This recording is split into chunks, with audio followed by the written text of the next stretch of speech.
I sardi emigrano in silenzio. Ogni anno migliaia di uomini partono in cerca di lavoro. La loro emigrazione non è coreografica, non li accompagnano una chitarra e una canzone, ma la benedizione di una madre che rimane nell'isola a piangere e a pregare. Un giorno però ritorneranno. Li aspetta un bimbo. Li aspetta una fidanzata. Li aspetta la Sardegna, dove da molti anni si lavora anche per loro. Dal 1951 al 1959 sono emigrati complessivamente 27 uomini su ogni 1000 abitanti. Cagliari saluta i partenti dai suoi 100 balconi, ma non è un addio, è un arrivederci, perché presto il paese sarà in grado di offrire lavoro a tutti i suoi figli. L'onorevole Corrias ci dice: I due rami del Parlamento hanno di recente definitivamente approvato la legge sul piano di rinascita economica e sociale della Sardegna. Si tratta di un atto politico la cui importanza è determinante per l'avvenire dell'isola. Uno dei caposaldi della rinascita sarda è l'agricoltura. 430.410 ettari in pianura sono già occupati da consorzi di bonifica, mentre 600.000 ettari sono classificati come comprensori di bonifica montana. Siamo dunque in piena fase di evoluzione e il traguardo di un più redditizio ordinamento produttivo conferirà un nuovo assetto all'economia locale.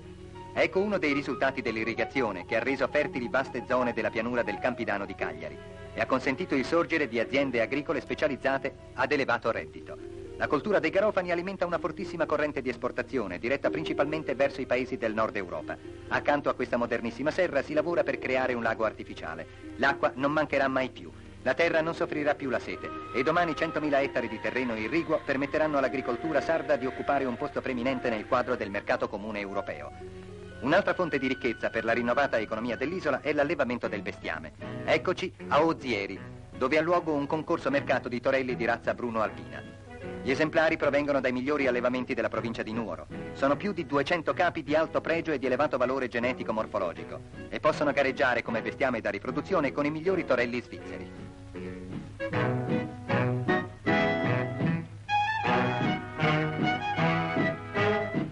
L'onorevole Paolo Dettori, assessore regionale all'agricoltura, segue con molto interesse ogni manifestazione del genere. Ecco un'altra forma di allevamento che si inserisce con i suoi sistemi moderni nell'antica tradizione isolana. È un allevamento di trote. I pesci guizzano nelle acque del Flumendosa, convogliate in 14 vasche di cemento, e si riproducono in un grande incubatoio. Tra non molto, dai 600 agli 800 quintali di trote fresche saranno immessi annualmente sui mercati nazionali. Nell'artigianato rivive invece l'antica pittoresca Sardegna e i suoi prodotti caratteristici hanno il compito di portare nel mondo l'eco della suggestiva poesia sarda. I preziosi arazzi tessuti a mano, i meravigliosi scialli di Oliena, i tappeti i cui motivi sono moderne elaborazioni dei più antichi disegni cari all'artigianato locale. Per valorizzare questi prodotti, l'isola ha aperto numerose caratteristiche boutique in Italia e all'estero. Il presidente della regione, onorevole Corrias, l'assessore Dettori e numerose personalità politiche si intrattengono nelle sale della mostra artigiana di Sassari. Alec Guinness, il famoso attore inglese, non vuole mancare all'appuntamento con il buon gusto e l'originalità. I suoi fans non hanno occhi che per lui e lui, che è un fan della Sardegna, non ha occhi che per questi oggetti. Dall'artigianato al folklore. A Sedilo si celebra la tradizionale Ardia, la guardia. Le due guardie di San Costantino mantengono l'ordine con straordinaria energia. Devono far sì che nessuno degli uomini in gara sorpassi il cavallo del santo. Devono propiziargli la vittoria con ogni mezzo. Decine di spericolati cavalieri, giunti qui da ogni contrada, si lanciano a corsa pazza giù per la valle. La folla dei pellegrini assiste muta e trepidante alla spettacolare cavalcata. Sono migliaia e migliaia di sardi che indossano i loro ricchi costumi. Molti hanno percorso centinaia di chilometri per raggiungere il santuario.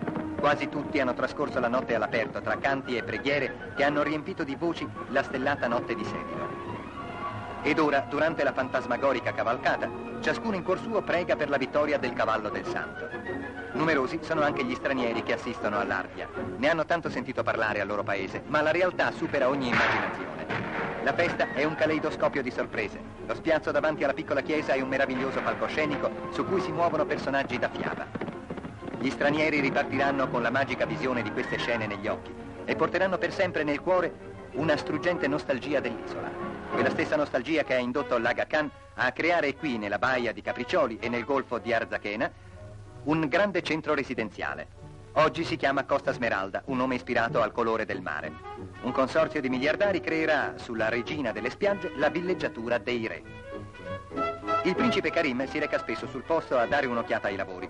In questi originali weekend lo accompagnano i suoi principali collaboratori. Il lavoro procede a ritmo serrato. Sembra proprio che il giovanissimo capo degli Ismailiti abbia fretta di vedere incastonati nell'oro verde della costa i brillanti di decine di ville e di grandi alberghi. E domani il nome di questa fetta di paradiso terrestre figurerà nell'almanacco di Gotha delle villeggiature famose. C'è qualcuno invece che non ha bisogno di alberghi per villeggiare in una delle più incantevoli località del Mediterraneo. Sono i soci del Club Méditerranée. Francesi, tedeschi, svedesi, belgi, americani giungono ogni anno a centinaia nell'isola di Caprera, la cui costa è punteggiata da Tukul. Vivono sul mare e nel sole. Le ali di tela dei bianchi gabbiani palpitano al vento della Cala Garibaldi. Per i novizi del timone vi è una scuola. Si diventa lupi di mare in poche lezioni e quando si porta in gita al largo una ragazza non si corre il rischio di perdere la bussola. La pesca subacquea è un'altra delle attrazioni del club. Lo zucchero invece attrae i somarelli sardi. Ne sono talmente ghiotti che lo mangiano con tutto il sacchetto di carta.